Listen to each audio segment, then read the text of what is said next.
Okay, so I'm gonna work on my diamond art mods. If you guys can handle the chat, that would be awesome. Thank you. I'm so sorry you're going through this. We got you. Thank you. Yeah, because I gotta work on this for this person's daughter. Also, before I forget, if you would like me to do a diamond art of your choice, you can go on Amazon, Temu, I do not care. I am willing to also do a diamond art for you. Just like how I'm doing this one, and I will update you and whatever the case may be. It might take me a little bit, but you will get it because this does take a long time. It takes a lot of patience and all of that. So I'm willing to do that for you. I like my hardest to give back. I feel bad. So that's why I like to do something in return if I can. Hello, how are you? I'm gonna switch over because this one's fully charged and my phone needs to be charged.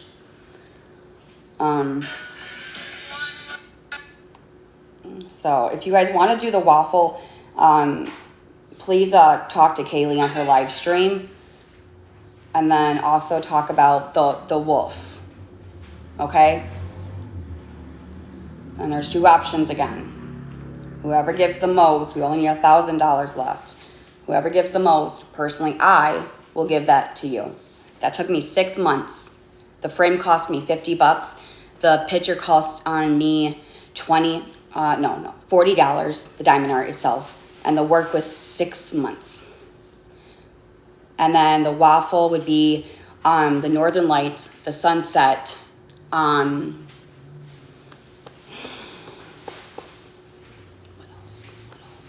because I already got, the leopard is already sold.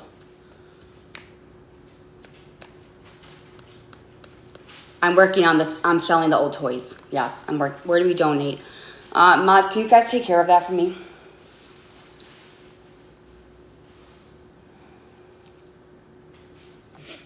Mods, if you can talk about the waffle and the donations and all of that stuff while I do diamond art. I gotta really focus on this.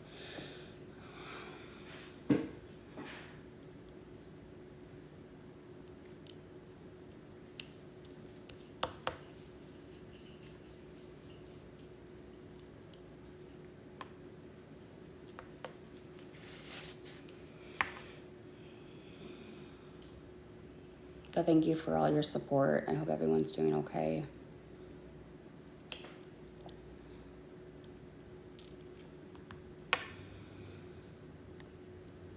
My mods should be asking questions.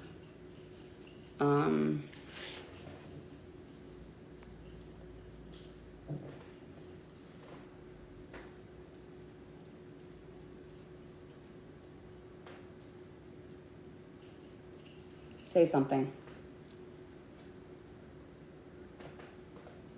You have been on my mind every day. People are asking what you're raising money for.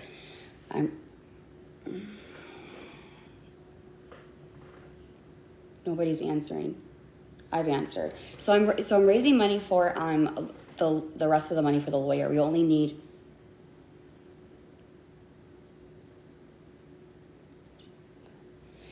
You guys blocked your favorite person. Tis tis. What is wrong with all of you? I'm just kidding. No, we are answering. Okay.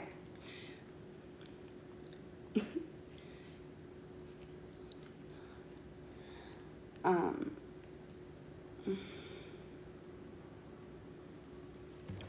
if you guys do not believe me, again, I just signed the agreement yesterday. I know a lot of people thought that whatever the case may be, but it should be on the court docs. If it is, I don't know how long that takes, but if that's something that you guys need proof that we already retained a lawyer, we just need the half of it, which is $1,000. And I just kind of explain. And Kaylee can talk about that on YouTube. Go follow her. I encourage you guys. Kaylee, to Crash Out Kaylee. Sorry. She's doing more of that.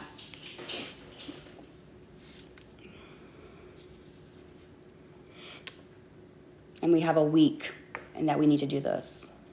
And if we don't come up with it, then I don't get it. I will be by myself.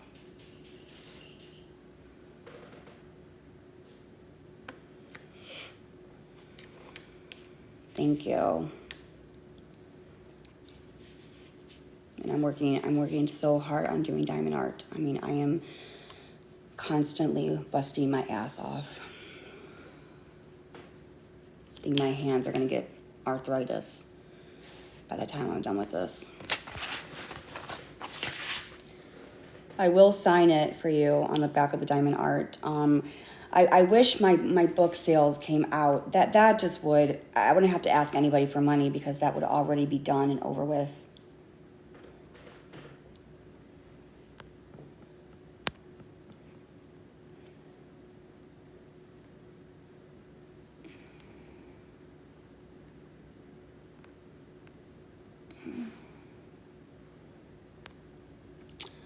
I can't add you as a mod. Only followers can be added as a mod. I'm just gonna have to add me.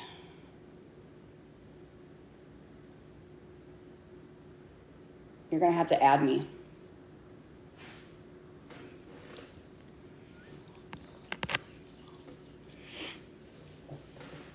I hope I'm not by myself.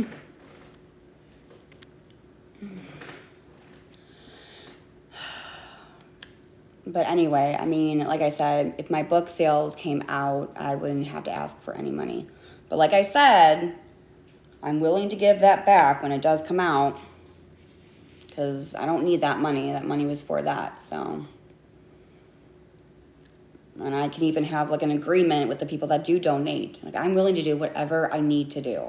We can go to the courthouse. We could do whatever. We could have it notarized, or that like I am going to pay you back with my book sale money. Like, I will do anything to make sure that it is done.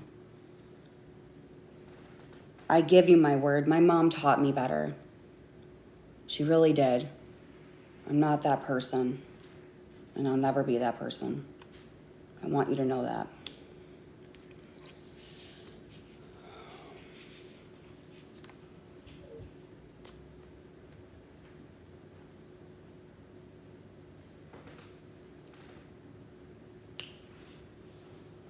Thank you, girl mama.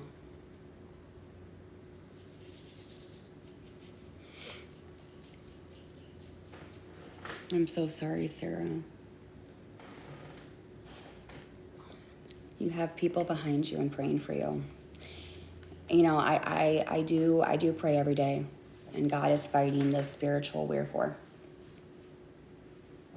And the only one that can do this is God. And I firmly believe in that. My faith is standing strong.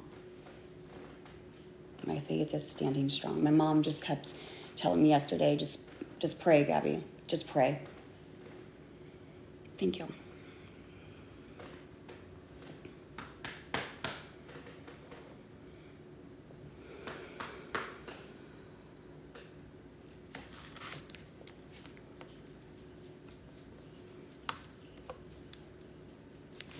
Hi, how are you?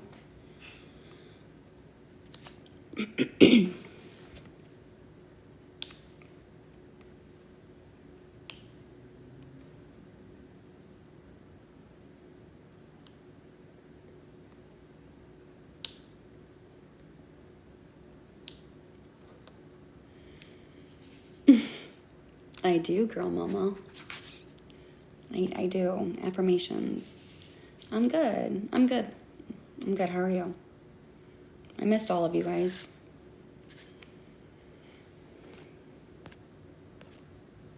Good morning.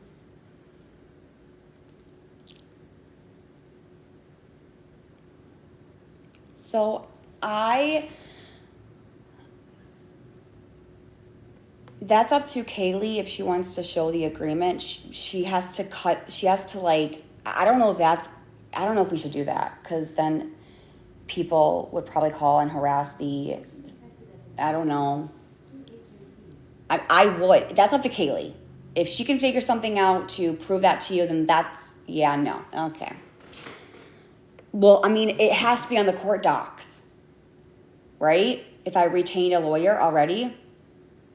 Gabby, where do you order diamond art from? Amazon. Okay, so is it there? I haven't checked because we just did the agreement yesterday. And I don't know how long it takes for it to be shown up on the court docs. But it should be there, and that's proof enough. So if that needs to be whatever works, I don't know. I gotta focus on this.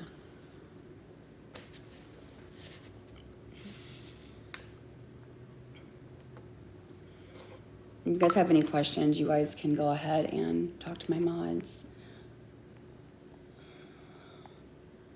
No, I'm not. I got into diamond art. Nice. Do you like it? It's relaxing, isn't it?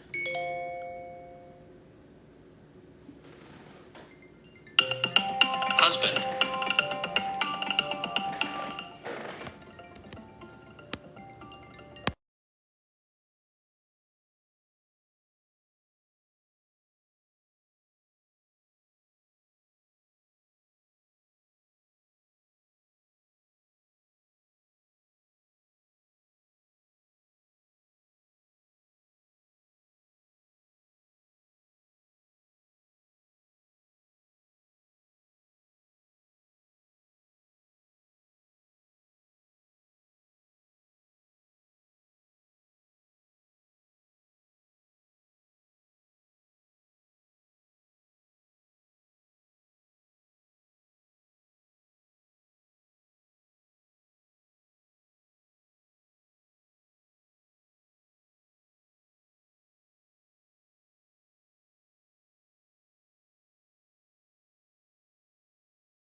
Sorry about that.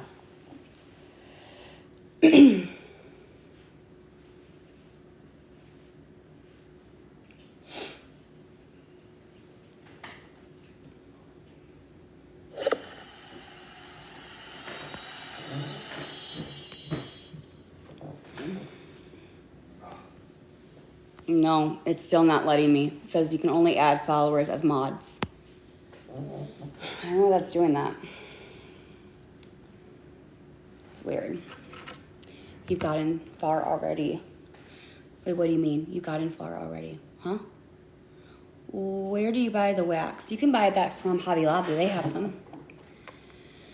I think she missed it. Missed it what? Try me. Try you? For a mod? Hi. Hello.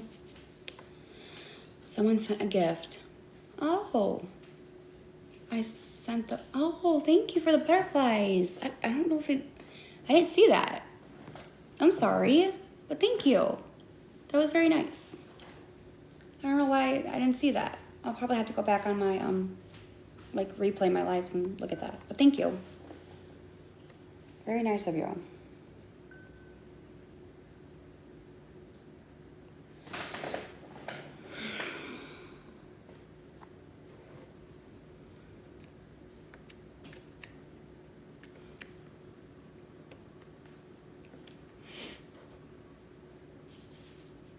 No, I know. We got it. Thank you. Thank you, Social Butterfly.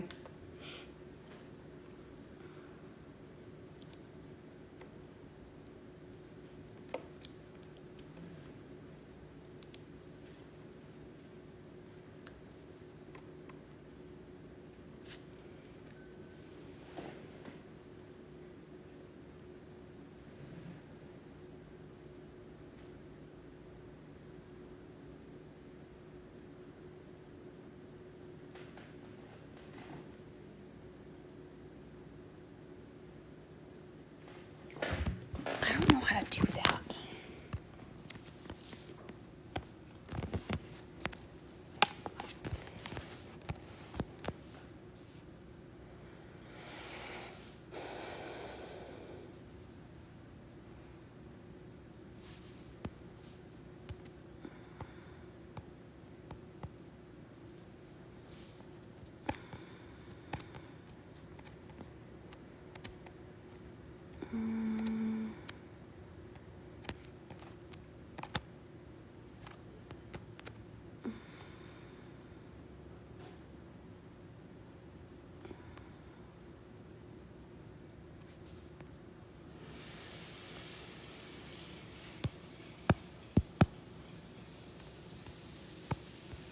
don't want that one. What should I do? I don't know how to do this. What is the tiger? No. What do people do? TikTok universe. What's that? Caterpillar. Ooh, the wolf one. That's cool. I want that one.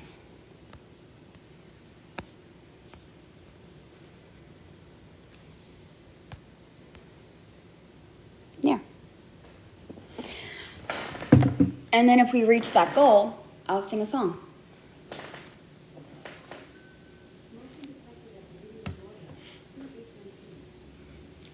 Gabby, the ladies want to do diamond art. You're inspiring them. Awesome. I'm glad I can inspire. That's awesome.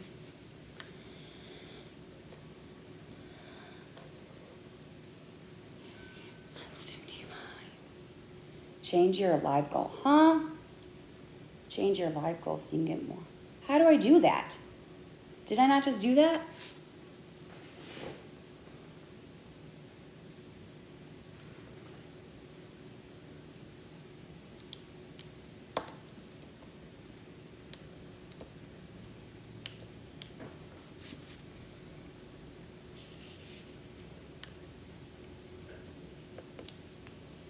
That one is a lot. Should I switch it? Okay, wait, I'll switch it. Can I switch it? Where did it go? Now I can't find it. Oh, wait, there it is. I got it. How can I edit this? Oh, there it is. Hold on. Man, I suck at this. So what do I do? Give me some ideas. What you do? Okay, so tell me what I should do, because I don't know. Give me an idea. Roses? Hand hearts. Sure. Okay. Hand hearts. We'll do that. How many?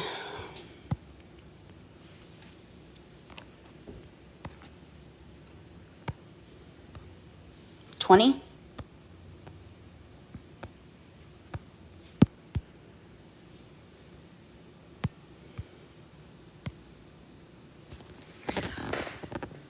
Okay, we'll do 20. Oh my gosh, stay there. Hi. But you won't get paid though those gifts until it's too late. Oh yeah, because it would be Wednesday. No.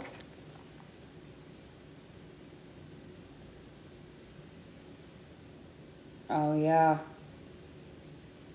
Yeah, don't get me. Don't gift me. I need the money on the 7th. Don't even worry about that. That's not gonna work. So don't gift me. It's pointless. Yeah, but tomorrow I have nothing I won't get any money from, because I haven't been battling or anything like that. So it's gonna come back $0. I can check.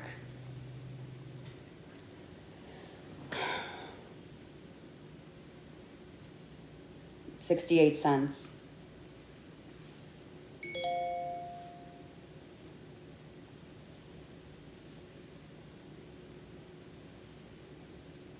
No, tell me she'll get the money from the gifts. No, I won't. Hi. I don't think I'll get those gifts because it payouts on Wednesday and I don't have them. I need it on the 7th. There's no way. It would be pointless. Yeah, but tomorrow is, but I won't, it goes in the next, yeah, tomorrow is Wednesday, but it goes from, I won't get that money tomorrow. It's going to go into the next Wednesday, which is the 8th, which means I won't have a lawyer. I need to pay it by the 7th or they drop me. That's why. It goes to the following week, yeah. It's fine, we'll figure it out. You know, I always say, there's always something that my mom always told me, okay? My mom always said, Gabby, pray about it because God's timing is always right.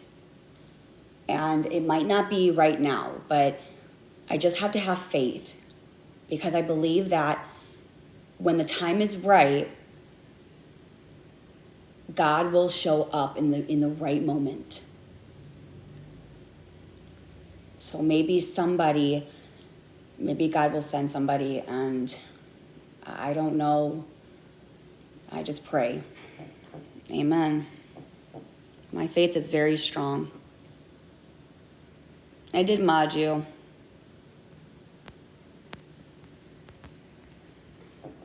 Thank you. God's got you, Gabby. Amen. Amen.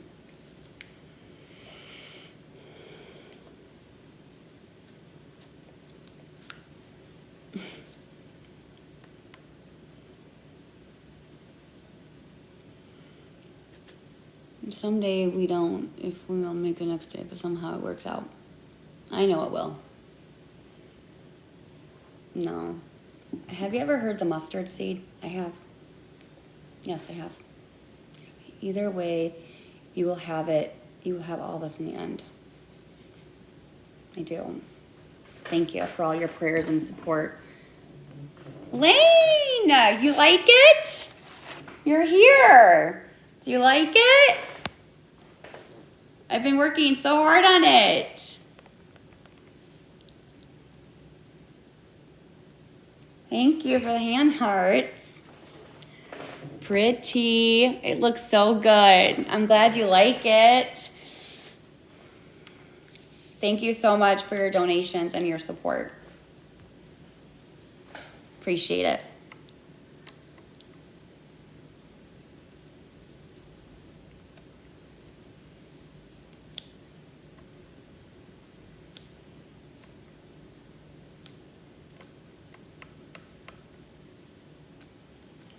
Keep going. All the time. All the time. This too shall pass. How long have you been working? How long? Well, because I need the money for a lawyer. I've been nonstop doing diamond art. I mean, I've been nonstop. It's my life.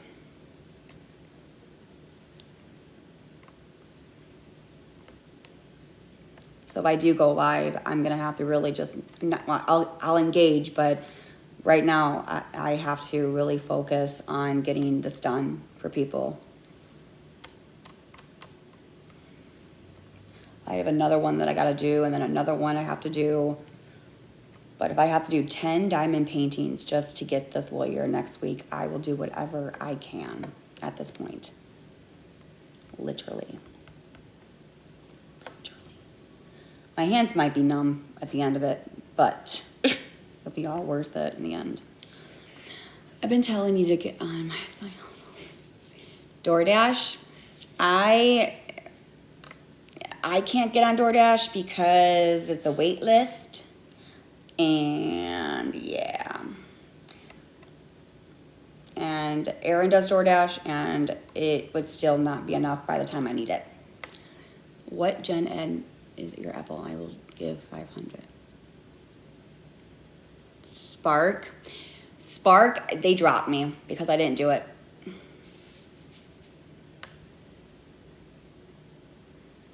So I would have to reapply.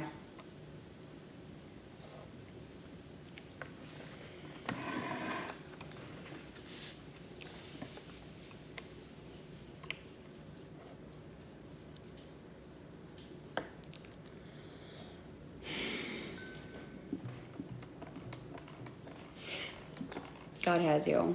A wait list for DoorDash? Yes. Ship it. I did that. I did I did Grubhub. Ship it, Instacart. It's all a wait list. Amazon Flex, wait list. For some reason, it is so difficult.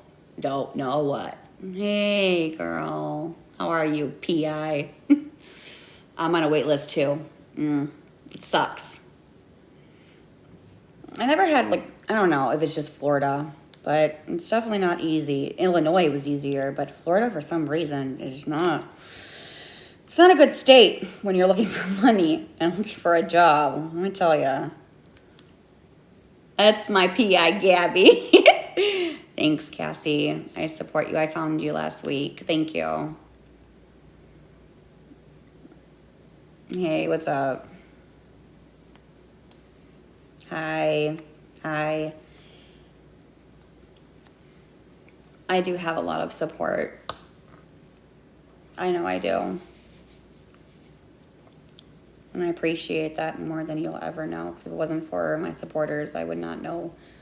I just wouldn't know what I would be without them.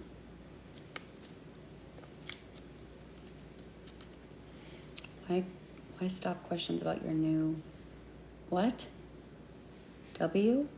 I'm so confused. Is it new? What is new? My diamond art?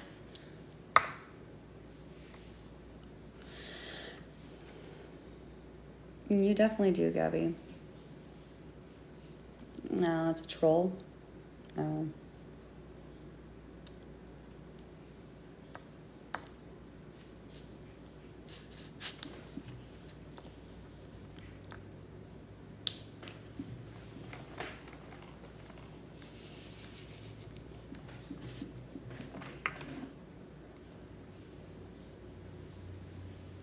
Can I read my book to you guys?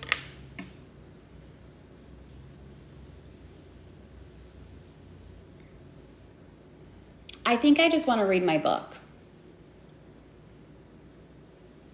Let's do it.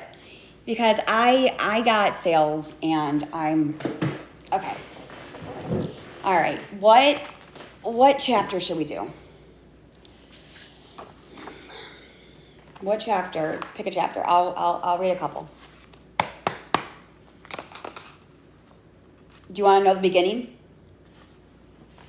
of my story? Start from the beginning. Okay, so this is the book that I wrote. It's called Raised by Love, Broken by Bullies, A Mother's Battle. They thought they could silence her. They thought they could break her. But they were wrong. From the warmth of a loving childhood to the cold, relentless attacks of cyberbullies, Gabi Jacobson has fought battles on every front. As a daughter, a mother, and a survivor. When life shifted from calm to chaos, she faced not only strangers online, but betrayal from the ones she trusted the most. In this raw, unflinching memoir, I can never pronounce that, my apologies, Gabrielle takes you inside the storm of sleepless nights, false accusations, and endless fight to protect both her child and her name. This is a story about resilience and motherhood and the unshakable motherhood and the unshakable to rise again. All right. Forgive me. All right. I am the author of this book. I do have it copyrighted, so I am the only one that can read this. Please do not read this to anybody else. You can purchase this on Amazon. I dedicated this book to my son Cameron. I am so deeply sorry for all the times life has felt unfair, for all the battles we've never asked for but had to face. Please know that Mommy has never stopped fighting for you, for your happiness and for your safety and for your future. Every word in this book, every tear shed, every step forward has been for you. You are my reason, my light, and my strength. When the world tried to break me, your smile reminded me to keep going. When people doubted me, your love gave me the courage to rise again. This book is not just our story, it's our story, and I dedicate it to you with all of my love in the hopes that one day you will really see how hard I fought, how much I loved, and how deeply I believed in you. Forever and always, Mommy. Chapter 1. I need some water. Give me a second.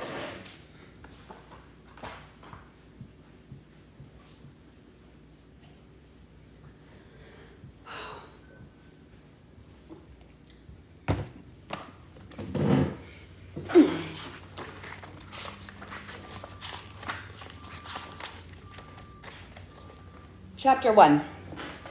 My sister and I were born on June 2nd, 1992. We are fraternal twins, sometimes referred to as mirror twins. Our biological parents were both 16 when we were conceived and completely unprepared to raise a child, much less two. From the moment we were born, we were in survival mode. We were both born very sick with seizures starting shortly after birth. My grandparents were told by the doctors, and they were not very optimistic. They were approaching our biological mother about her options. They warned her that if we did survive, we would struggle health-wise our entire lives. This is where my grandparents stepped in. They were the ones that never gave up hope. They told our biological mother they believed we would just be fine. Our biological father was arrested and spent much of his life out and in prison, struggling with addiction, and our biological mother was just too young to handle two sick children. The doctor diagnosed us as failure to thrive and didn't agree with the decisions our biological mother was making regarding our care. They involved social workers and were going to place us in foster care system. My grandparents decided to take us. DCFS got involved because of the referral to foster care.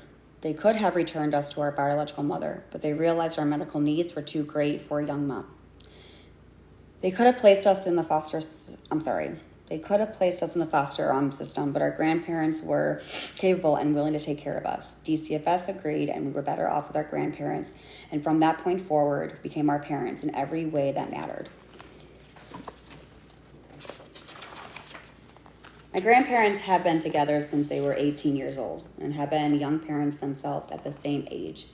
They had 5 biological children prior to taking on my sister and I. That made 7 children. Despite the challenges raising 7 children can bring, they raised us with the incredible strength, love, and patience. My grandmother is the most amazing, soft-spoken woman I know. She has a kind heart and taught me how to love.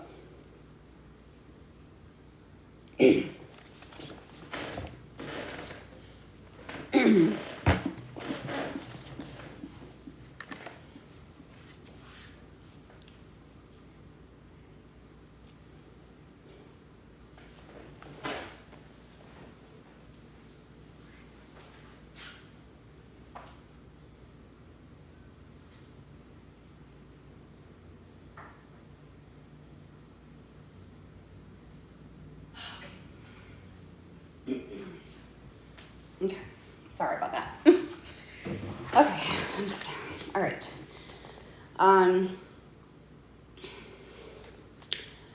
All right. She has a kind heart and taught us how to love unconditionally. My grandfather was the one who taught me how to function in the real world. He taught me how to change a tire, change an oil in the car, things he believed a woman should know, just in case she was single or alone. He always said, don't depend on a man. You can do everything on your own. We were always hearing our siblings call them mom and dad. I remember being in the 1st grade and hearing the other kids excited about to talk about their moms picking them up from school. When my grandma picked us up that day, I turned to her and I asked, why don't I have a mom? Can I call you mom? That question always stuck with me. Why didn't Danielle and I have a mom? Why didn't we have a dad? We were raised by our grandparents. I was young and I had full of questions. At one point, we started to visit our biological father in jail. I remember seeing him for the first time. He was wearing an orange jumpsuit. We had so many questions for him. The answers we got were always different. Nothing was ever consistent. No matter how many stories we heard, the truth felt like a puzzle and we were never able to solve. The bottom line is that he's not in any position to be a parent, and neither was our biological mother. During this time, she was going from state to state and couch surfing at different family members' homes. She had no stability and no true goal of raising her daughters. Having the information about our biological parents that we now had, we decided going forward, we would call our grandparents mom and dad.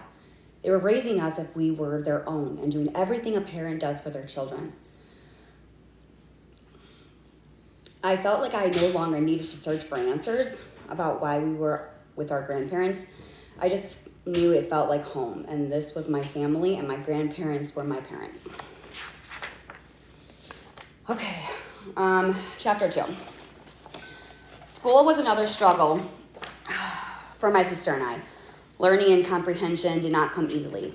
We bounced between private schools, homeschooling, and tutors. My mom tried to teach us, but she would get very overwhelmed. Thankfully, Tina, technically our aunt, but raised as our sister, was a teacher and stepped in to help. We spent a while working with Tina, but eventually Tina admitted that teaching us was extremely difficult, and she recommended to our mom that we be evaluated for learning disabilities and that we potentially need medication. Mom took us to the doctors and decided to prescribe us some medication to help. The medications did not go well, as it was causing suicidal thoughts. Educational purposes only. Let's see. My mom took us. Hold on, where was I?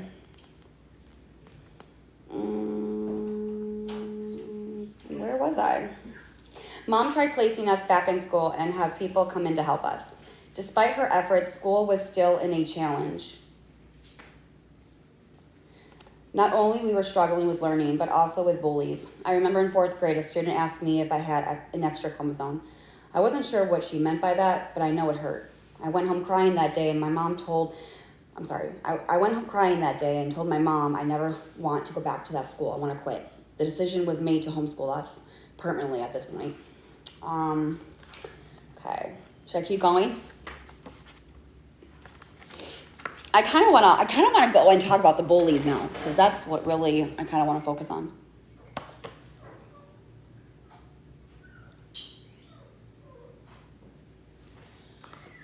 Okay, let's talk about the bullies.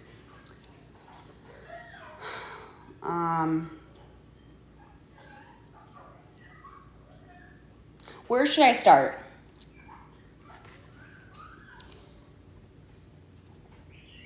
Oh, here, chapter 16. Here we go. So chapter 16 is where this all kind of start happened with the, right? Yeah. Yeah, because that's the mold. Okay.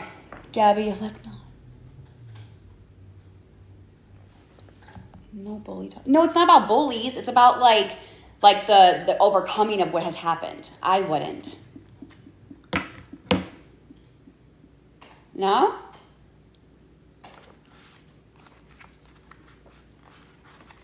I mean, I don't think that there's an issue with that. I really don't. Okay, we're going to start. There's no names, there's nobody. While everything has been going on with the apartment, mold and sickness, and Cameron's diagnosis, I found an app called TikTok. I used this app to share my story in daily life. I was live blogging my life, and it was just making silly videos. I was singing and dancing and trying to find a community of people I can relate to. My sister was also on the app. We would sing and just do funny videos for laughs. I truly enjoyed using TikTok as my outlet. About after 8 months of being on this app, it became a battleground. People started to bully me and my sister. At first, it seemed like small, funny jokes and people just picking on us out of boredom. But it came much more worse than that. They started calling our jobs, child protective services, our families. It wasn't just online bullying. They were going real life. They also didn't want my sister and I to be close. They would start going back and forth in our chats, creating false stories and things that my other sister had said. It was starting to cause problems between us. I lost my job due to people calling with false information. These online bullies were even calling the police for no reason. I truly had no idea why people seemed to hate me and want to make my life miserable. Why they wanted to cause problems between my sister and I. It didn't make sense. It was like they were obsessed with me. It could have been jealousy or envy because I sing, dance, and can do the splits. But I wasn't sure. It was just crazy how much hate I was getting and the things that people started doing. I didn't really know how to handle the online issues, but I kept going with sharing my life online. One day, a viewer mentioned the phrase, let them. I read all about what let them really meant, and it was really reasoned with me. I needed just to let people talk, let them say, let them do whatever they wanted to do, and try to not let it affect me negatively. I decided to get a tattoo on my forearm. Okay.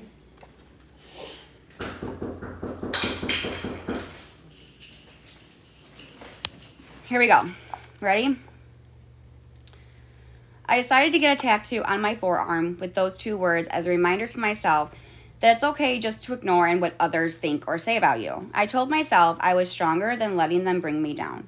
I'm a fighter and I'm a champion. To this day, the tattoo means so much to me. It reminds me to let the haters talk and kept moving forward. I had other things to focus on, not just hate on the internet. I had female medical problems going on during this time and had a few surgeries. I needed to focus on my health and my family.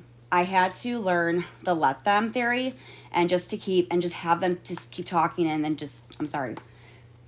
I need to focus on my health and my family. I had to let them. I realized these people just wanted a reaction. So I just started just letting them do it and not giving them the satisfaction. Even though it was so hard when they were all attacking me consistently, it was a work in progress and I could just pray for the strength.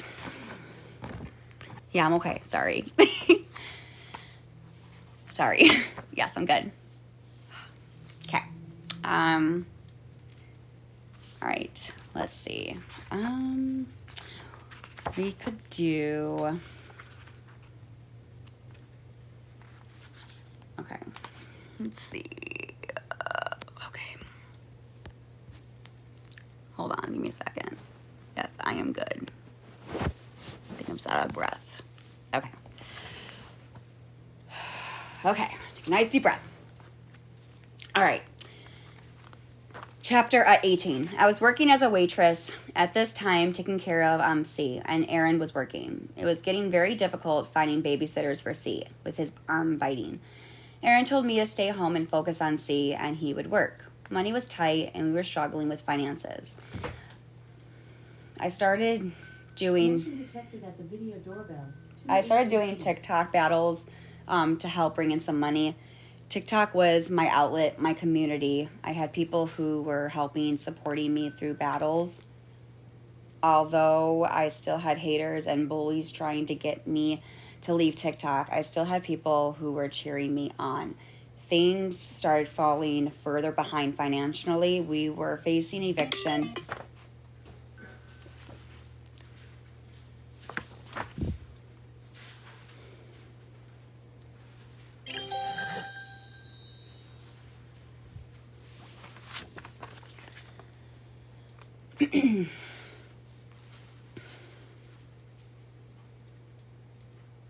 Things started falling further behind financially. We were facing eviction. We had to scramble to try and find a place to stay. The stress was overwhelming. We finally found a nice hotel for us, but it wasn't a permanent solution for our problems. While searching for solutions, I was continuing to battle and stream on TikTok. I was hoping to get some advice from my community. Moving into a hotel again was not my ideal, but we had no other choice. Aaron and I argued a lot during this move. Aaron was moving things to the hotel, and I was packing the rest of our belongings back at the apartment with C. One problem that came up was our animals. We had Coco, a bearded dragon named Rex, and a 30-gallon fish tank. The hotel would only allow us to have Coco. I tried finding homes for Rex and the fish, but was not having any luck. A friend offered to take Rex, and then it fell through. My sister said that she would, but then she changed her mind. So I thought my only option would be just to surrender Rex back to PetSmart. I contacted PetSmart, and they said since it was more than 2 weeks past his purchase date, I could not return him to them. I called and I begged the hotel to let us keep all the pets temporarily, but they said no. I was losing hope. Aaron and our friend Anthony finished cleaning up the apartment while I stayed with Cameron at the hotel unpacking. I was upset the whole time worrying about what was going to happen with our pets. Aaron let me know his cousin finally agreed to take Rex, and I felt relieved knowing that he would have a home. The stress of this move was so much on us, and Aaron and I argued a lot through it. I used TikTok to try and vent my frustrations, but later that night I saw C sleeping peacefully. Aaron and I have calmed down, and we looked at each other, and silence just settled between us. This year has been the toughest. The mold, the illness, the eviction, the bullying, it all tested every part of me. But I had found a support system online through my TikTok. I also had a friendship with Anthony and Emily, and I reconnected with my sister. They reminded me I wasn't alone. My online community celebrated my wins, confronted me in my losses, and gave me strength to keep fighting. Early interventions was helping with camp. The Justice League.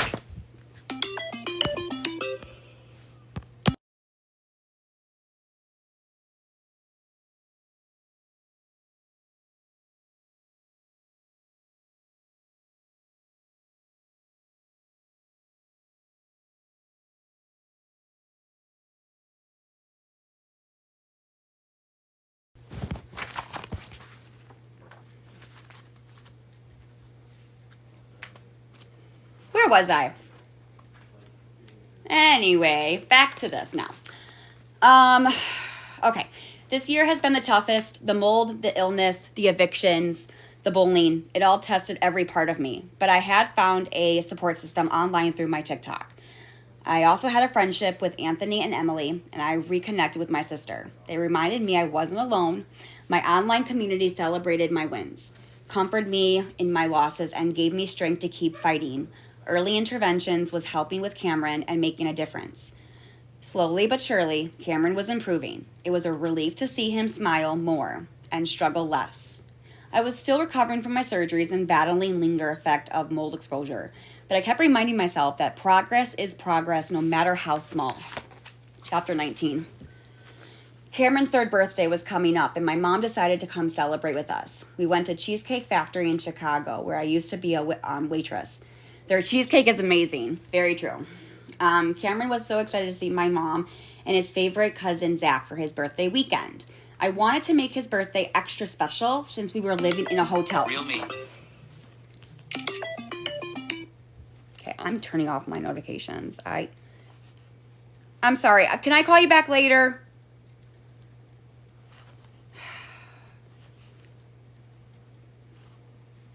I'm going to turn my notifications off so I don't get distracted.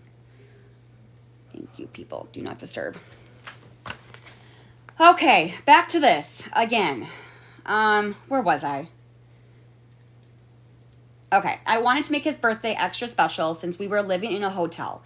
I sent Aaron to the store to get decorations to do something cute for Cameron to wake up to. Anthony and I stayed up all night on TikTok Live decorating the hotel room while Aaron and Cameron slept. Aaron always gets the easy part. Isn't that the truth? When Cameron woke up, he was cranky and didn't really want to get out of bed. He saw the decorated hotel and the Paw Patrol next to him, and he got up smiling. That smile melted my heart. It was worth the sleepless hours decorating. We all had lunch at Red Robin and took Cameron to Build-A-Bear, where Cameron made a Paw Patrol stuffed animal. I tried to include my TikTok family as much as I could in the celebration. Haters tried to ruin that day for us. I got a call from a CPS worker stating that they received a call and I needed to come and take a drug test. But there was no open case, but the internet bullies trying to make trouble. My mom was furious and called the supervisor, who apologized and said that they would drop it. Thankfully, it was handled for that time being, and I could continue to celebrating my son. We were able to go to Colonial Cafe with Aaron's family, and even we got to see the Santa Claus. We ended that night at my mom's hotel room, and Zach was having cake. Aaron and I picked up while my mom took the kids to see Christmas lights and opening presents. It was the perfect night. Being in a hotel and live streaming our life online wasn't easy. We had people dropping our location in my chat and made me feel as if Cameron and I weren't safe. We had to pick up and change hotels. I wasn't sure what I was going to do. I spoke to my mom and we had a plan to go celebrate the holidays in Florida with her for a few weeks. So I decided to tell my TikTok that we had moved to Florida, and I tried to play it very carefully.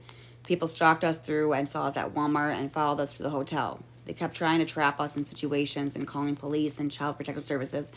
Every time the police would come after every time the police would come after haters would call and say I was abusing Cam. They would check on him, see he was fine, and leave. I would do a drug test for CPS, all because of online bullies. I also had found out some of my moderators online had betrayed me. People that I thought were my friends stabbed me in the back. Haters' pages began popping up all over me and lies about me were being told. Things were getting rough.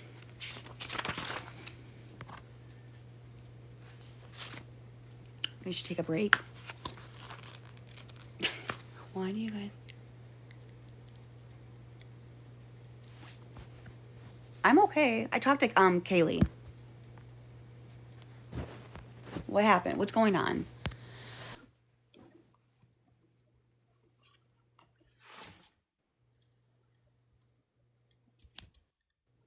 Hello there. Hey, what's up? Nothing. I just wanted to see what was up. Not much. I was Just reading I'm my just book. I'm just joining you. You keep reading Okay. unless you want to talk about something. Um. Well, I want to do one more chapter. I don't have very much time to be up here, but I just wanted to come up here I and give you mean, some support and I really advice. just really want to read my book. Actually, Okay. You're doing good, Gabby. thank you. I just wanted you to hear that. Thank you. Okay. Let me see. Let's go. Okay. The new year came quickly. I'm sorry. The new year came quietly without the fireworks and celebrations. I had once dreamed of for me. It was a symbol of fresh beginnings. I wanted to shake off the past year of drama, the bullies, and the struggles. I wanted to focus on building something stable for our family. Erin and I made a pact to be more present and to support each other through the uncertainty. We knew we needed to make a plan and just go forward with it and do what we thought it was best for our family.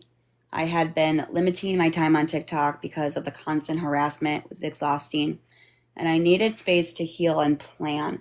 I still kept my supporters updated. I was just updating enough to maintain connection without inviting the negativity. Some days were harder than others, but I found myself missing life.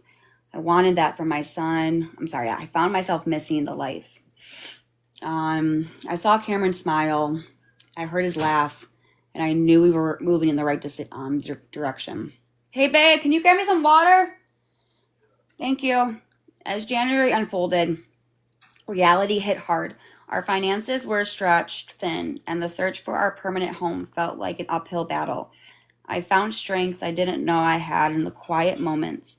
Cameron needs required consistent attention, and every day I reminded of how much responsibility was rested on my shoulders. I had support from my mom and Erin, and it kept pushing me forward. The bullying on social media hadn't stopped completely, but I was learning to protect myself better. I was blocking the negativity, focusing on the positivity, and surrounding myself with people who truly cared. I was starting to feel like maybe things would get better with social media. One afternoon, out of the blue, Kay, the friend on TikTok, reached out again. She kept she had kept her promise and offered her spare room for us to stay while we got back on our feet. It was hard to accept the help after trying for so long to do everything alone. I realized sometimes accepting kindness is a part of being strong. Erin and I talked and we said, why not just stay here in Florida? Okay. We had we had no money for a hotel to go back to Illinois. We had no jobs and everything would be so expensive. I messaged Kay and asked if her offer still stood. She replied yes, of course. I told my mom that we were going to go stay with Kay for a little bit and then find something on our own. We made the plan to go to Kay's house and look for something more permanent and jobs.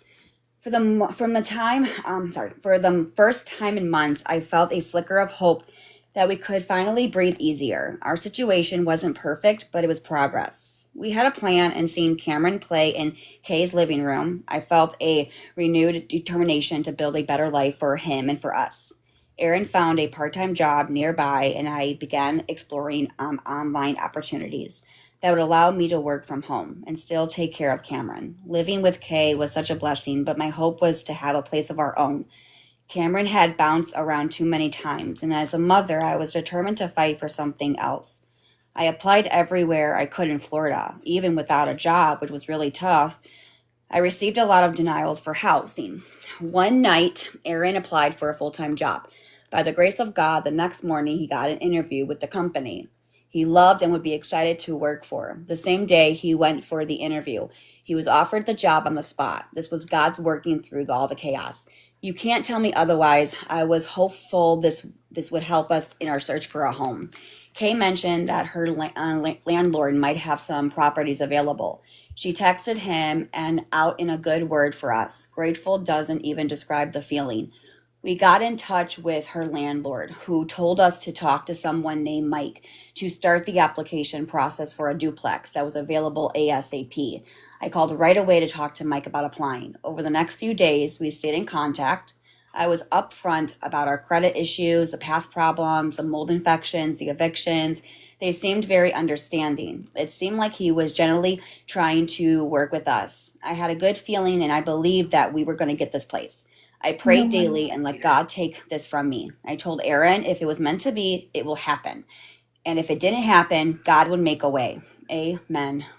After hanging out with Kay and staying there for a few days, we got a text stating that place was ours. I cried in tears of happiness. It felt like a miracle. I couldn't believe we were about to move into this beautiful home. Cameron would have his own room for the first time. We were finally able to put a roof over his head. When we took Cameron to look at the house, he was running around, smiling, so happy. I said, "This is our home. Are you happy?" Cameron nodded, "Yes." We needed a little help from my mom and Aaron's mom to be able to get into this place. And they were willing to help. We couldn't thank them enough, and we were so grateful for Kay for setting this up with us. Or I'm sorry, setting us up with the landlord. Okay, chapter 24. We moved in January 2024. Things were going well as we were unpacking and settling in. A few days later, there was a knock on my door. CPS was standing at my front door. I had been streaming our move into the new place on TikTok, and people again started making unprovoked calls. We were trying to get settled to our new home, and instead, Aaron and I had to take a drug test. My mom and Kay were there at the time. We all listened as they told us it was reported that we left Illinois with an open CPS case. I showed the letter from Illinois stating that we could move. I had even showed it on TikTok Live before I moved. This was just happening because of the haters stalking me and stalking my every move. I was upset that this was still happening, especially when this was such a happy time for our family. We continued on with settling to our new home. We were unpacking, decorating, and organizing. It was an exciting time. It was also stressful. There's a lot of things that go into moving to a different state. We had to get insurance, schedule appointments, therapy, find a school for Cameron, and all the typical stuff when you move. For the last 8 months, I have been streaming things on TikTok and including things in our life changes. The haters were continuing to harass my family, but I wasn't going to stop. Cameron was making friends with our neighbors, who he is close to still to this day. I was also going to try to get Coco trained as a service dog since we were in a new state. Someone online found out who I was trying to go through to get her trained and called the company to spread lies about me and ruin our chances to get Coco trained. Despite of all the stress, we had some great times in our new state. We had trips to the beach and we were just enjoying Florida sunshine. Erin was working full time, and I was spending time with Kay and her.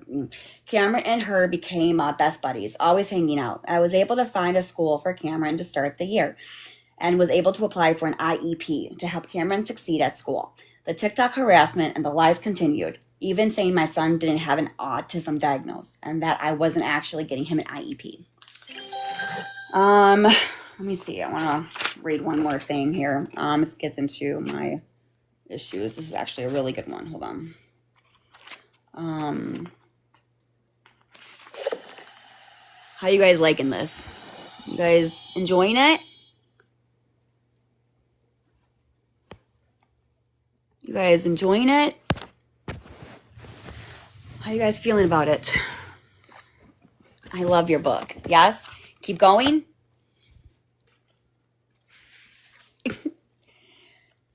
Okay, keep reading? Okay.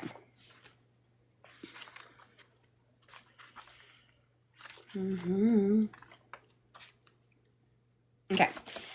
I started realizing more and more that my social media presence was causing issue in my life. People were slandering my name, calling CPS, making such horrible accusations.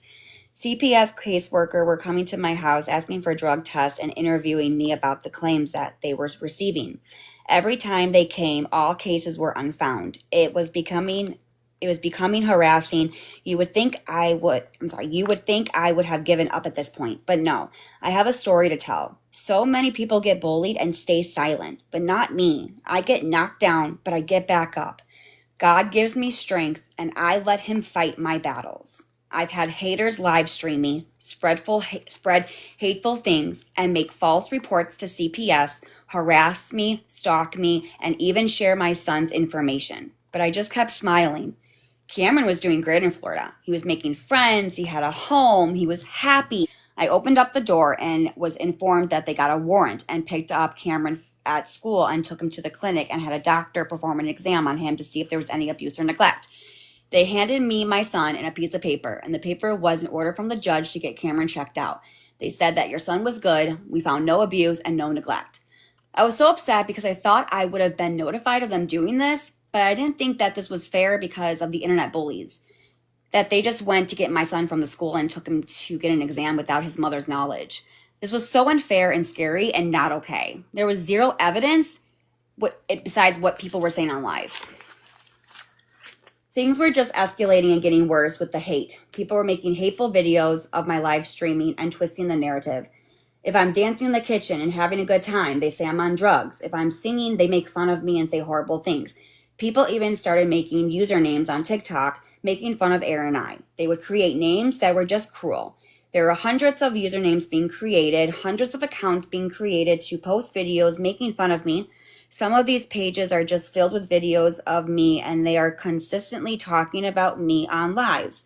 It just kept getting worse and worse. I was trying to ignore it just to keep my head down and just to continue to do my live streams. Things that they were doing was very creepy and obsessive. I was beginning to become overwhelmed with all the hate. I felt like my head was going to explode with everyone messaging me about what the haters were doing. There were a group of girls who were the worst. They were gathering others to continue to hate on me. It was making the hate so much worse. One of the girls had a page that was filled with my face, making fun of my hair, my body, my hygiene. Every single move I made, she would be on a live stream talking about it and making jokes out of everything. I was at my breaking point when enough was enough. I had a friend from back in Illinois who had a daughter that was a paralegal. I asked for help with getting a C&D. I was hoping maybe if I send out a C&D, these women would stop the harassment. I reached out to her and told her everything that these people were doing. I asked for help to write the C&D, demanding that they stop talking about me or that there would be legal actions. I was emailed the papers. I went to send them out and praying that this would be the answer to get them to stop. When they received the papers, they were really upset and went live to talk about it. They said they were going to burn it and wipe it and to use it to wipe it with their ass. They continued live streaming and talking about the C&D and saying I was impersonating a law firm. They said that the C&D was fake. They showed them on live and my address and phone number was on the paperwork. I began getting hundreds and hundreds of phone calls and texts. I was receiving death threats and threats of calling CPS and taking my son away. The hate got 10 times worse. I sent it out to try to protect my family and instead it created more problems. What these people would do is come into my lives in large groups and start attacking me and saying horrible things. I was also receiving all of these threats and calls consistently. They would bully me and try to they would push me to my breaking point. They wanted to make me lose control so I would look unstable and unfit. They wanted me to look like a psychotic monster. I would try not to react, but when they are saying such horrible things and speaking bad about my son, it was hard to not react. They were trying to ruin my life and my reputation just because they didn't like me. They would claim it freedom of speech, but there's a fine line between freedom of speech and going real life and being a bully, and they think that they're untouchable.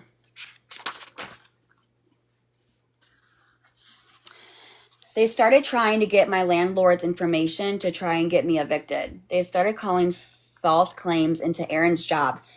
They threatened to burn down my mom's house. The police have been called to my house so many times for random things like welfare checks, saying that I was hitting my son. Poop was sent to my house and my mother's. My information was doxxed, and they started doing my mom's information. It was getting out of control. I thought I could go to my sisters for support because she was also experiencing the online bullying. They had also been calling her job and harassing her. The unfortunate thing was people were trying everything to tear my sister and I apart. They were turning us against each other. My own sister stated saying horrible things about me and her own nephew. She started believing the horrible things the haters were saying. I tried explaining to her what these people were trying to do. I am not sure if she just couldn't handle the hate or just wanted to be liked. But it was very, very sad. I saw the truth of what was happening, but I couldn't get my sister to understand this. She was blinded by everything. She has always been jealous of me because I had a boyfriend, a home, a baby. She was angry and upset and letting these people get to her. I couldn't believe that she was doing this to me on TikTok. I would never have done this to her. These haters were creating so many problems. Enough was enough. I decided I was going to take a stand. That November, I filed an injunction with the help of my paralegal. She guided me on how to fill out the paperwork, but she couldn't do much more for me since she was in a different state. I submitted everything I thought needed to be submitted to file. Once I submitted the payment, the paperwork was served. It took me a while to get the payment to taken care of, so it was finally served in January 2025. In the meantime, they were still talking about me, continuing the harassment, and making fun of me. When they were finally served, everyone was upset that I was taking them to court. They were discussing it in their live streams, and everyone kept asking me about it. I kept saying I couldn't discuss it, and people kept pressuring me and trying to force me to talk about it. They kept holding lives and making videos about everything I was saying. Making videos about everything and saying I was lying about the things, that there were no reason for me to be taking them to court. They got assistance from people on TikTok to hire a lawyer. I felt confident in my case because I had so much evidence proving what I was saying. The day of court, I was a ball of nerves. I had to come face to face with the people who were making me so miserable and talking so bad about me. I just had to pray. My mom and Aaron were there with me. I prayed that all the evidence I had would be enough to show that these people were talking about me, all of the things that were happening. Unfortunately, I learned the hard way that all the evidence you want to show needs to be turned into the court prior to your court date. I had turned in some of the threats and messages, but not everything else I had. I had never been in this situation before and didn't know. I had so much evidence, but never got the chance to show the judge. The case got dismissed based on lack of evidence. I was heartbroken. I couldn't handle the thoughts of these people getting away with everything they had done to myself and family. I left that courtroom feeling so small and more vulnerable than ever. Holding all of my paperwork, knowing it was just not paperwork or drama, knowing it was proof of everything that was meant to destroy my life. I had so much truth in that paperwork, and it felt like nobody would ever see it and that nobody would ever believe what I had been going through. I promised myself that I would not be silent. After walking out of court feeling defeated, I couldn't stop crying. I was mentally not okay. I broke down because I was hurt. I had to go immediately to see my doctor. I couldn't accept hearing what people were telling me about letting karma get these people. I wanted this to be handled legally so it would stop. I was praying to God and asking Him what I needed to do. I didn't want just to walk away after everything that has been done, but mentally it was destroying me. I was hyperventilating when I went to go see my doctor. We discussed everything I had been going through and what just happened with court. She diagnosed me with depression and anxiety and said I was in severe emotional distress. She put me on medication to help me get this under control. I took about a week break from TikTok after court. I needed time to allow my medication to work and just to think of what I was going to do next. I had to focus on what was best. My name has been slandered. My family has been harassed. I have received threats, and this is not okay to do to a person. When I went back on live, someone in my chat mentioned criminal charges. I thought about it and decided to reach out to the detective in the state one of these women lived in. He said it absolutely sounded like something I could pursue. I gave him all my evidence, and I had and spoke back and forth with him for a few days. He had tried reaching out to the woman and asking if he could search her phone. She was not willing to allow that, and then went live to let everybody know I had gotten a detective involved and was going to press criminal charges.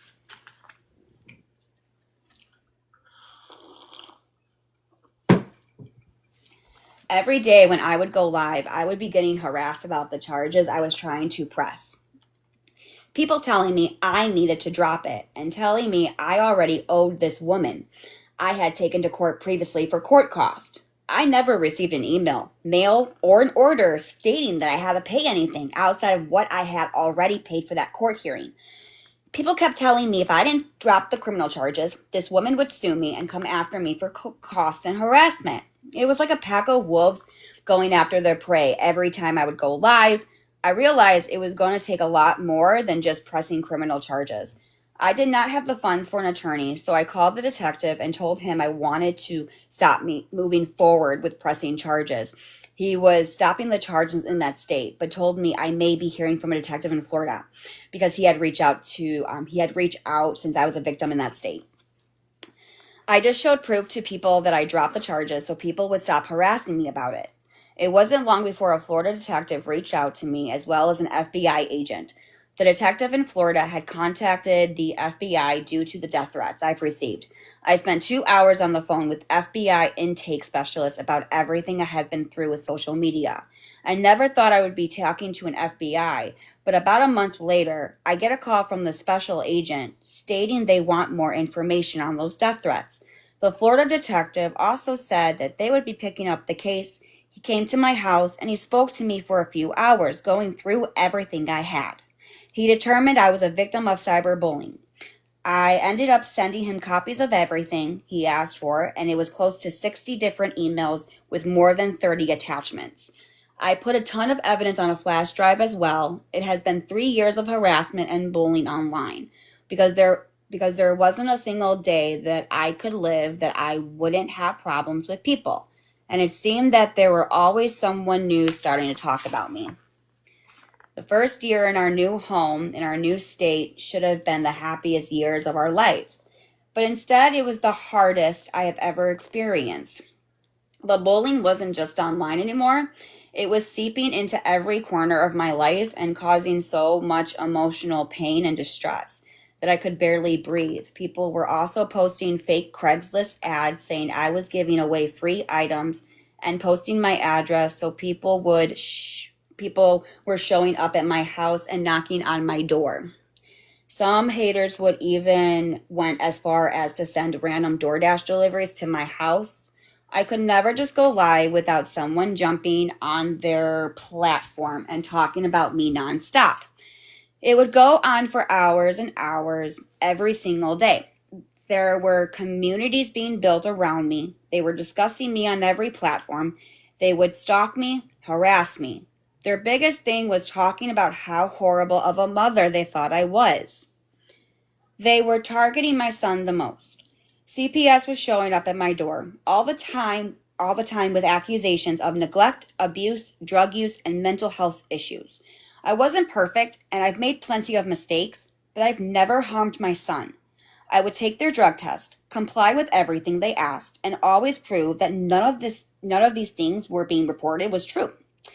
I was feeling like I was under consistent attack. My mind and body was reacting to this in a way that I've never experienced. One minute I would be making Cameron dinner and feeling fine. The next my chest would tight and I was gasping for air. I barely recognized myself anymore. I felt like I was fighting for my life. Every time there was a knock at the door, my phone would ding. I would tremble waiting for the next attack, the next lie someone would tell me about, or the next person to show up at my door with more accusations or random things people were sending to my house. I couldn't eat, I couldn't sleep, and the worst of it, I started believing the things that people were saying about me. I was questioning if I was really crazy or if I was really a bad mom. I was really starting to question if I deserved what was happening. One night, while laying in bed trying to sleep, going over things in my head, I heard a voice, a weak and tired voice, whispered saying, "You don't deserve this. None of these things are true." I knew I had to do something. I just didn't know what it was yet.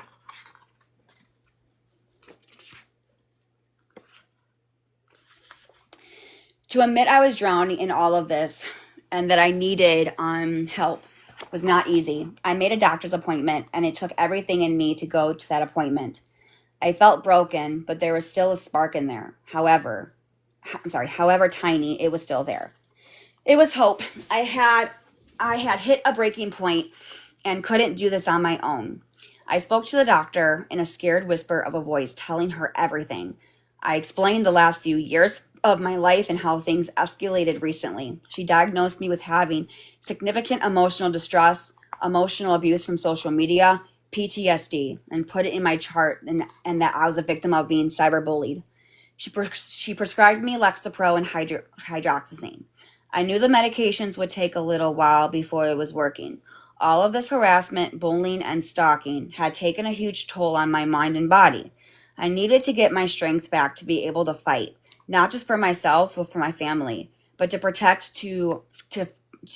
fight to protect the life I was trying to build and the future I dreamed of for Cameron.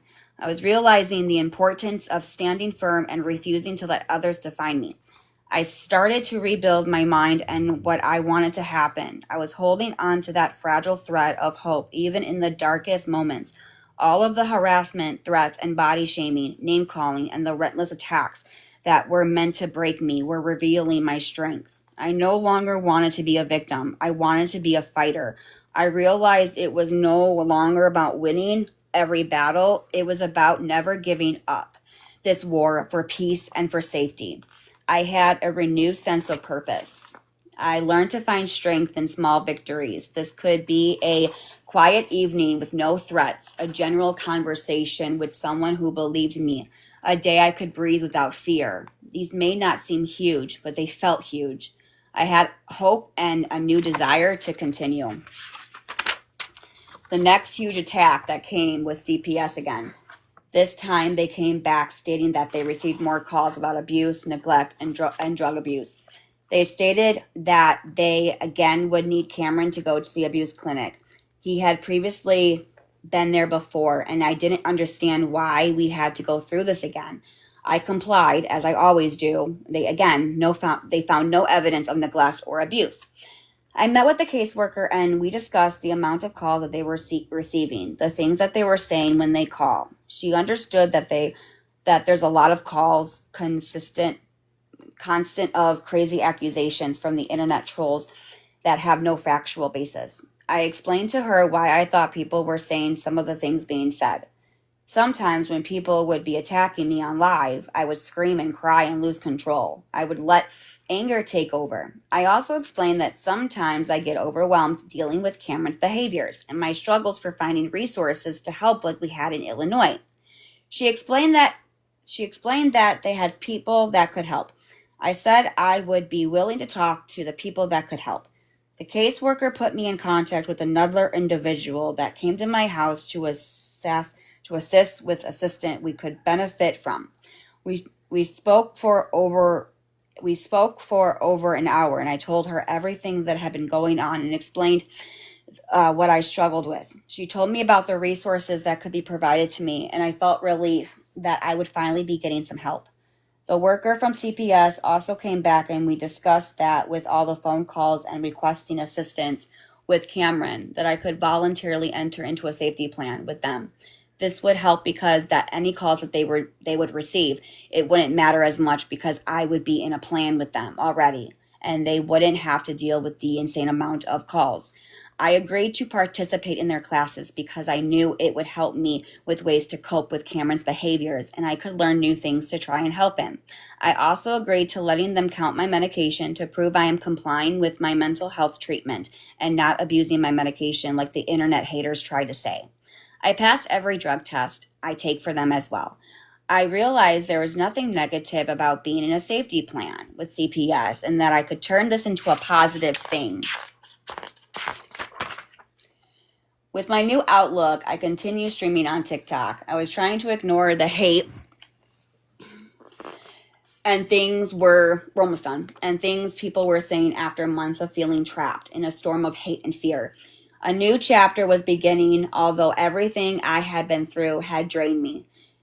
It felt like a fire deep inside me. I knew I wouldn't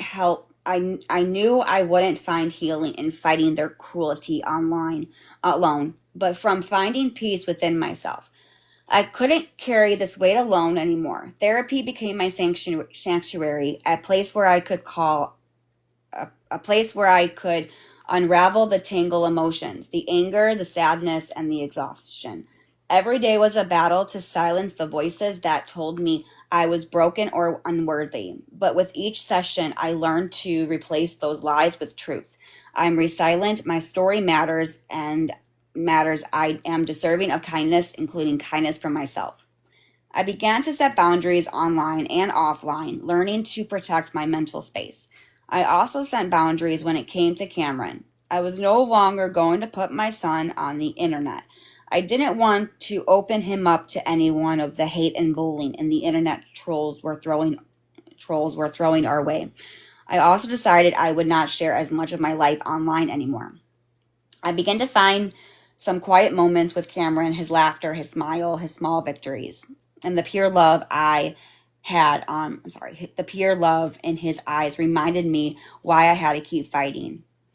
Motherhood became my anchor. Every challenge he faced, every milestone he reached, reminded me that desperate and the chaos around me, there was life, love, and purpose. Being his mother gave me strength. Mother gave me a strength I didn't know I had and fueled a determination to create a safer, kinder world for him.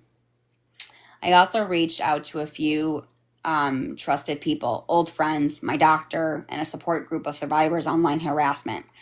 Their understanding and encouragement became lifelines for the first time in a long time. I felt seen without judgment. Healing required me to reclaim my boundaries, especially online.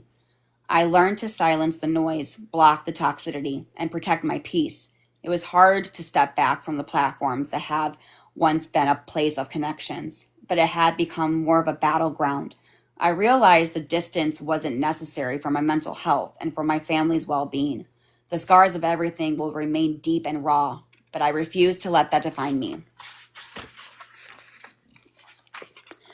With some boundaries and a new mindset, I have continued to stream on TikTok. I am choosing to use my experience to help others. I am choosing to use my voice to bring awareness to online bullying and harassment. I want others to know what these things can do to a person and to a family. The pain that I've endured has given me a voice, and I want to turn that voice into advocacy. I have started reaching out to an organization that supports victims of cyberbullying and online harassment. I am educating myself on the laws and the resources and the tools available. I feel that sharing my story could possibly help others that may be going through this as well. Even if it just helps one person, it will be all worth it.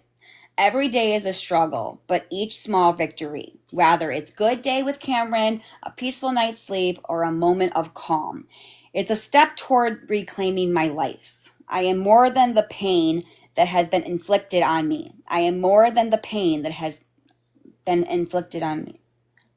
I am more than the voices that try to tear me down. I am ready to embrace the future on my own terms.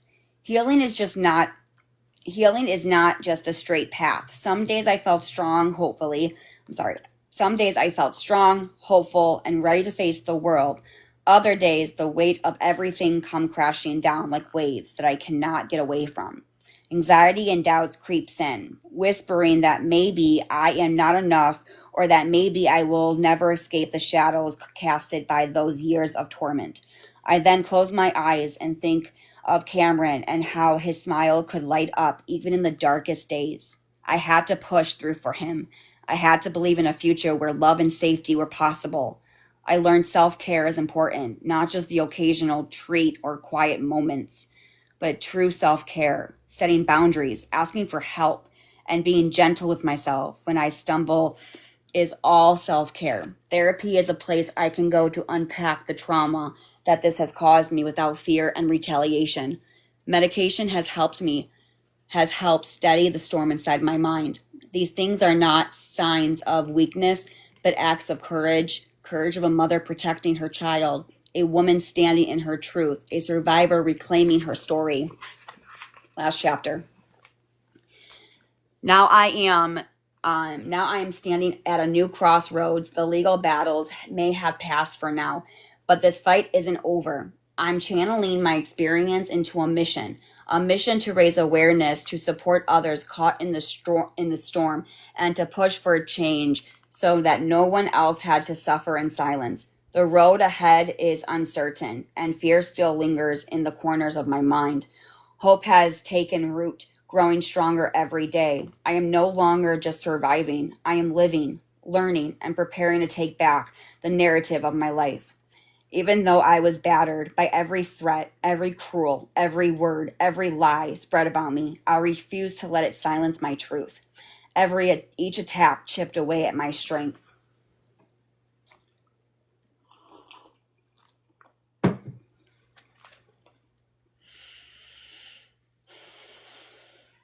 But I held on to the hope that one day the storm would pass. I reminded myself this was not the end of my story. I was more than the pain that they had to define me by. The legal battles, the investigations, the endless streams of harassment felt like a war without a battlefield, a fight with no finish line. Within the chaos, I discovered a fierce part of me that I didn't know existed. I learned what it meant to stand up when your back is against the wall, to protect not just myself, but my family, my dignity, and my future. These are moments that the exhaustion takes over and the weight of everything grows heavier. I have moments where I question if continuing this fight is worth it. I consider just giving up, but I know that walking away is just not the option. Not yet, anyways. Outside of the courtroom, I had another battle going on, the battle in my mind. For so long, I allowed the consistent threats and fears make it so hard to feel safe even in my own home. My child could sense the tension, the sleepless nights, and the tears I tried to hide. The weight I carried began to lift, and with it came a try to hide. The weight I carried began to lift, and with it came a calmer, more present version of me. I found myself able to be patient when things were tough, to laugh when moments were joyful, and to hold spaces for my child's own struggles. I was noticing a difference in myself, and Aaron and Cameron were all noticing the difference in me as well. As a family, we were also rebuilding. We were finding ways to support each other beyond the chaos. Handling has become a family effort. We are learning to protect our peace and to stand together outside of the storm. In taking care of myself, I'm also taking care of my family by putting them first. Our home has become a sanctuary again, a place where love outweighs fear and hope replaces despair. The journey is far from over, but it has taught me that healing doesn't happen in isolation. It is woven through the bonds we hold dear, and it grows the strongest when we face it together. Healing didn't just change me, it changed the very fabric of my family's life.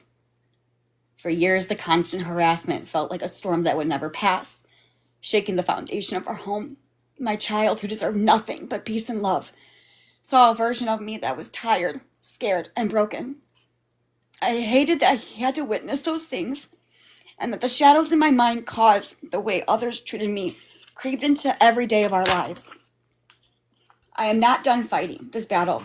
I do not know whether this battle would take me into a courtroom or several courtrooms. What I do know is that my child, my family, and my mental health comes first. Moving forward, I will continue to share my story. I will continue to fight and stand up against cyberbullying and online harassment. I do not want this to see anyone else go through what I have endured. I have a new strength and commitment to making sure there's more kindness in the world. I will not stop until the truth is louder than the lies. Please know you are not alone. If you struggle with mental health or bullying, the following resources are available.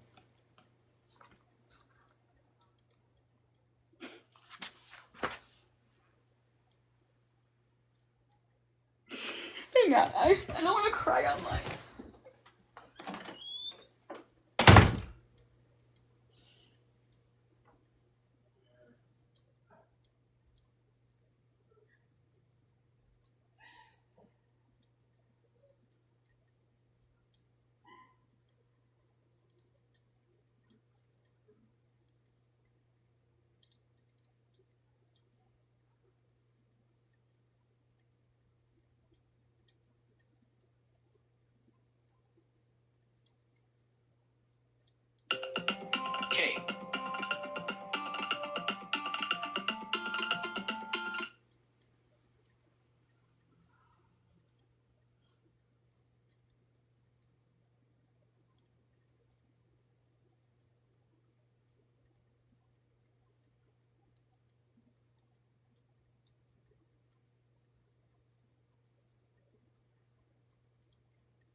All right.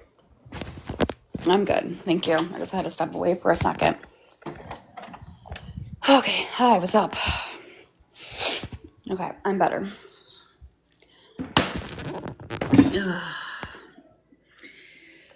Whew. All right. Thanks. Yeah, I'm fine. I'm good. Thank you. Drink some water. I just did. I'm good. How are you doing? I'm doing good. I am doing good. Thank you. Thank you, thank you, thank you. This will pass and your family will be free and happy. Yeah. So I am writing a second book. I am already on, you want to know how many chapters? It's more chapters than the first book. You want to know how many chapters I'm on for the second book? Thank you for fighting with me. Take a guess how many chapters are in this next book. Ready, set, go. 7? No. 96.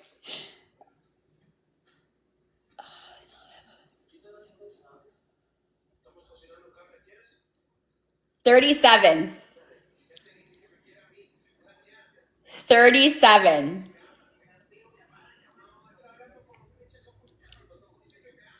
I know. Yeah. Uh-huh.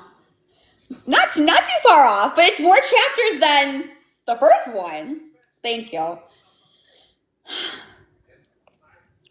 How many pages? 37.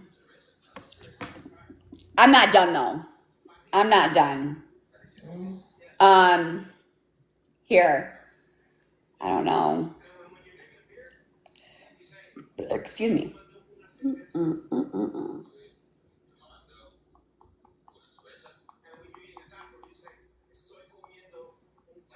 Okay, ready? So I'm gonna go really fast, okay? So here's the second book.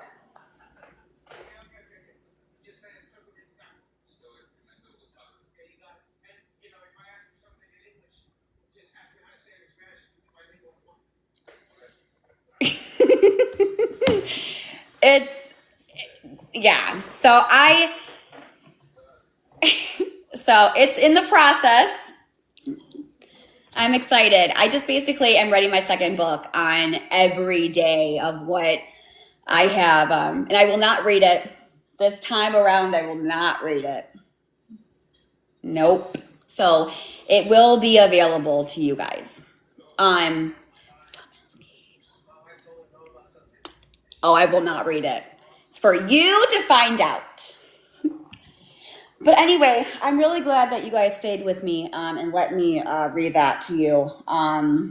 You guys, I encourage you. And the reason why I read that is because a lot of people, I feel, don't really know. Like, you know, but you don't really know. And maybe there's new people in here that are like, I'm so lost. What the heck is going on? So if you know somebody that is going through what I'm going through, or online, in the schools, share it with your teenagers. You can share with other moms and families. And I encourage you to share my story and spread online, spread awareness on what can happen and what it can do to you mentally and physically. Also learn through me about what I did so no one else makes the same mistakes. So it's a good message. I did put some numbers and some resources in the back of my book. So it should. I know I'm not the only one, and that is why, because here's the thing, that's why I wrote my book. A lot of people are forced to be quiet and forced to be silent, right? And so they don't share their story. They feel isolated, they feel alone, they feel trapped, they're scared, and and sometimes they go to the end of you know. And I just want to be that. I don't want to be a victim anymore.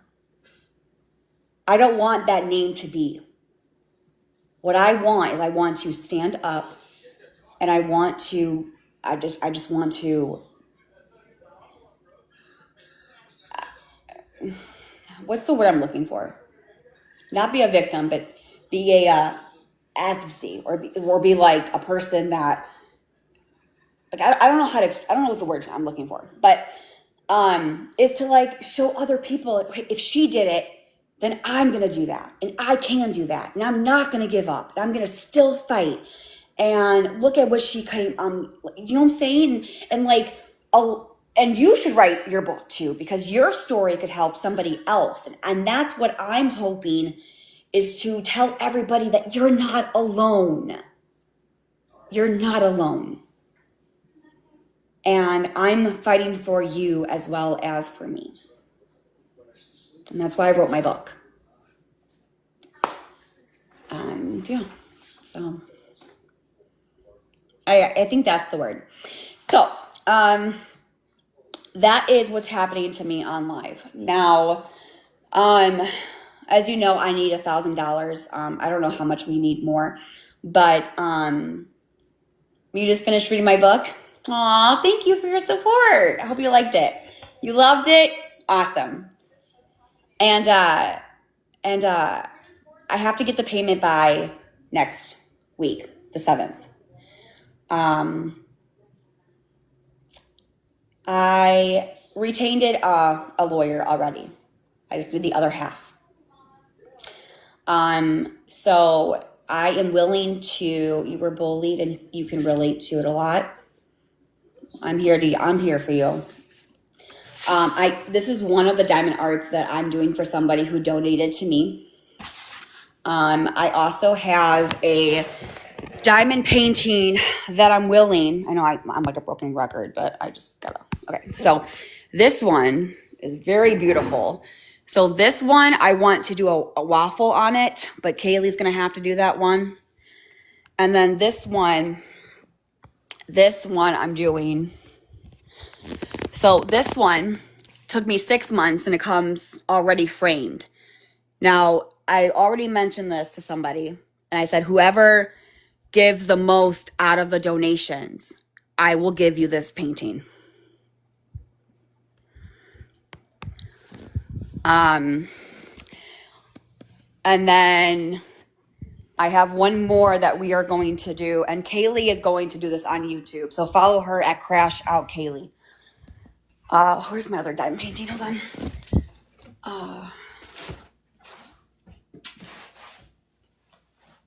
Is that right?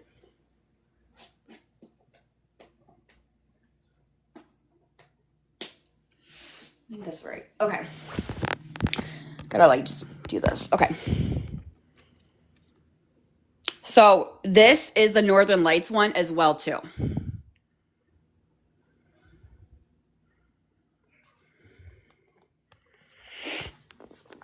I am going to YouTube, yes.